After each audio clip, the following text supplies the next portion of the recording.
I had to buy software, if I have to write the code, if I had to get people who manage all of those things, I have to spend 20, 30 hours. I've spent a fraction. I've spent probably 3% of that so far because of the fact that somebody's already built the system and just plugging into the system. Yeah. It's rapid by definition, and that's the beauty of cloud. Don't always do cloud because it's cheap. You got to do it because it's faster. And nobody's got the time. Try telling your CEO that you want to build a new lead system and try convincing him or her that it will take 9 months for you to build it. Nobody has got the time. Who's got the time? If you want a lead system, you get the buy-in, you should be up and running 2 days from now. Because the functionality is there. You just need to plug in. Yeah, your organization is unique. All of us like to believe that our organization is unique, it's different, but the quantum of that difference is probably 5%, and that's where customization comes and you can do it. Get 95% up and down running in 15 days and worry about the 5% later. That's the kind of approach that we've got to take to this. It's best in class by definition. Think about it. If you are in a system that, let's say, a Reliance is also on, or a HDFC Bank is also on, or Tata's are also on, the system is built for the highest common denominator. It's not built for the lowest common denominator. It is built for great standards. You might be a small firm, but by joining the cloud bandwagon, you're getting systems and processes which the best in the world get. Where else do you get an opportunity like that? Where else do you get an advantage like that? How are you going to compete with the huge organizations of the world? Your competitor might be 100 times bigger than you. If you don't have systems and processes to match, how are you going to compete? This gives a great way for you to start competing. This gives you a great way of taking care of basic things and then getting the focus of the organization on the real important things, which is building a great product. Real important thing, which is really taking care of your customers. Those are the important things. HR, you've got to put the thinking in place and then get it running, get it up and running. Don't waste too much time in implementing and executing and all of those things. It's a terrible waste of time. And finally, it's easy in, easy out. I talked about my own experience of getting all of these things on the cloud really, really quickly. If you don't like it, move. Go somewhere else. I know these guys will hate it when I say it, but then hey, it doesn't work for you, it doesn't work for you. Don't waste time. It's your business. It's your jobs. Even though if you're not owners of organizations, you guys are spending the best part of your lives in doing what you do. Make sure that you don't waste time. It's got to work for you. If it doesn't, just move on. There are hundreds of providers out there. That is the beauty. There is no concept of a lock-in in cloud. You buy an SAP, or you buy a Microsoft Outlook or Exchange, or if you buy a PeopleWorks, you get locked in. You're dead. No value. You still have to pay 20 to 18% of your upfront cost in terms of maintenance and all of those things. Waste.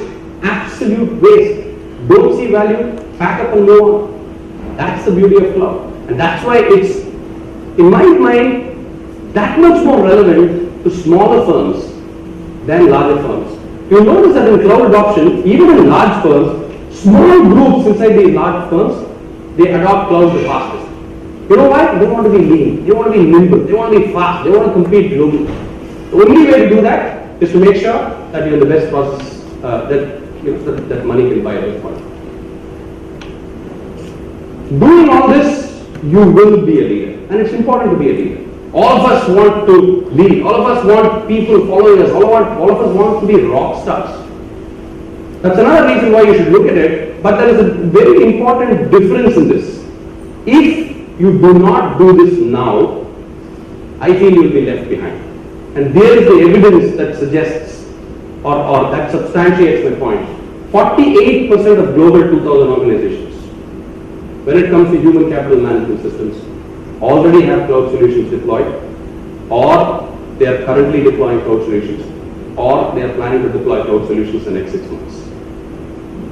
So you go back and you have a conversation with your board, or with your CEOs, or with your managers, and you tell them cloud, and your CEO says, it's too new. Please show the statistic to them. Your organization will be left behind if you don't jump on this bandwagon today. Yeah, and you'll all become rock stars doing it, right? So why would you argue against being a leader and doing something really cool? So that's all I have to say. Love to take any questions, not just questions, comments, insights, things that complement what I said, supplement what I said. Love to hear from you. Hi, good morning everyone. I hope Bombay Monsoon is rocking everyone as of today. Okay, and to start with, my name is Lalit Saigal and I come from a training organization which is Achiever Zone India Private Limited. Now, as he was talking about the cloud, I raised my hand particularly on the first note when he started is I have one of my clients wherein I meet all the HRs and the question is retention. People are not motivated, they don't know what to do, there is a 9 to 6 job, they come across and work. So when he started with all those particular things, I could go back and relate. Okay. So my question was to you is basically how compatible we can say a cloud would be towards hand-holding the active dictionary of HR as well as the compliance. Would like I can read. Okay. It is basically I have a client. Okay. He wants this cloud formation itself done. Okay. But he wants a you can say e-learning platform.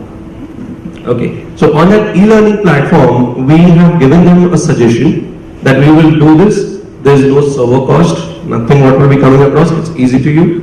But they were reluctant that compliance will not allow the active dictionary what they have, the database of the human, the employee list that cannot be given across. So what is the stake on or a stake on that? So this a good cloud system completely plugs into the active directory of an organization. So this is in terms of compliance, in terms of concurring with the rest of the IT.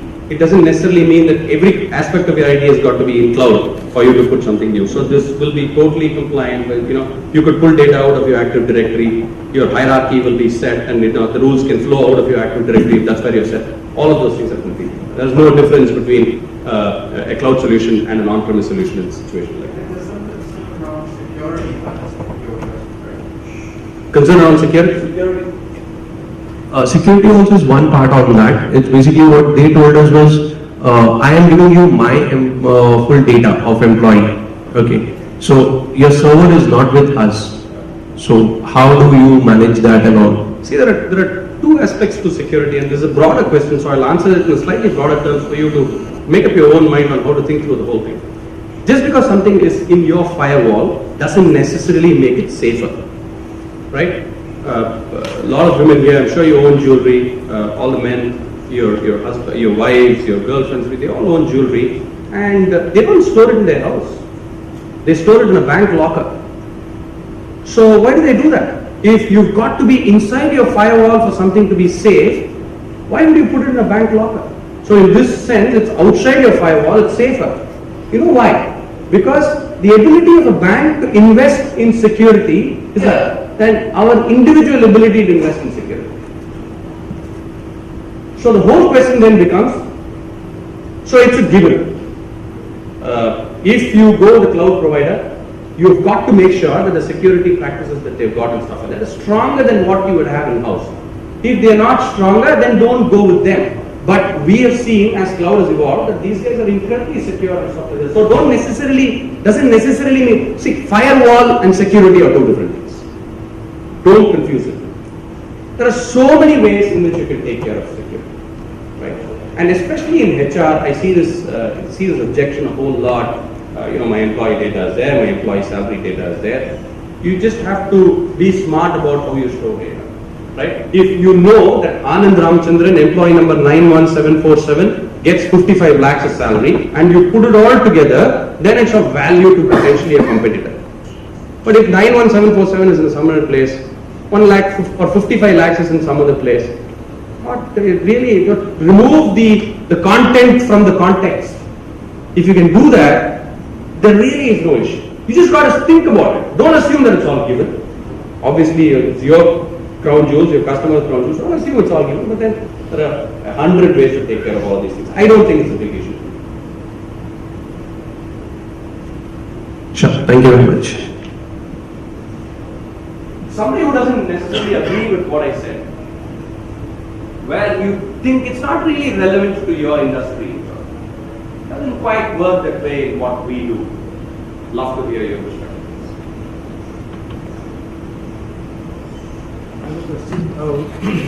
What about when the internet is not working? I mean, everything is in the cloud.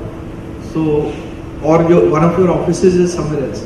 Or finally you want your data back for, as you said, so is there an offline model also available where at least your data is there, available to you in case of either internet not being there or any other reason? I don't know about PeopleWorks specifically, but I'll give you a broad answer and then leave it for one of you guys to answer. A pure cloud model, there is no offline. See, the whole idea is that processing and data resides centrally. That's the whole idea. And why is it cheaper? Because it's not in your premises, it's not in your firewall, you're not making all those investments, right? So by definition, a pure play cloud model, it's not.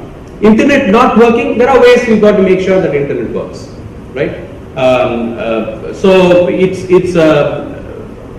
I don't know if that is such a big issue, or if one of your locations goes down and things like that. You got to. That's more a network kind of an issue. You will still have the same issues in a geographically distributed kind of a model, where let's say your item information inventory is stored centrally. Your network goes down, your branches will still not be able to see how much material you got in inventory. So many of those things are not necessarily taken care of. Yes, when you're embarking on a journey like this, you've got to make sure that there is redundancy built in every layer. Connectivity is definitely a layer that you've got to be worried about. But more and more, I don't see it's a big issue. When is the last time internet failed in your house?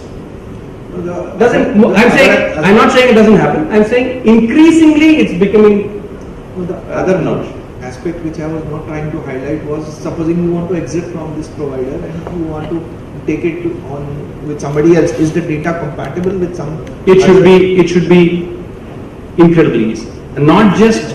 And I don't know about. I'll let these guys answer. I'm hogging their time. You should be able to say, you know what, I'm out. Give me the dump of my data, and they will give it to you in standard formats. It should be as easy as that. That is one of the things that you've got to think about and make sure that you have as you enter into an agreement with the cloud provider. I would like to answer your question. Yeah, in case of an unfortunate situation where you feel that you would like to go on to experiment, yes, we will give you back your data. It could be in a CSV format. You can even take a weekly, monthly backup of all your data. At the end of the month, again, you can get the data. See, the basic premise for any cloud-based solution is three. It has to be social, it has to be mobile, and it has to be open.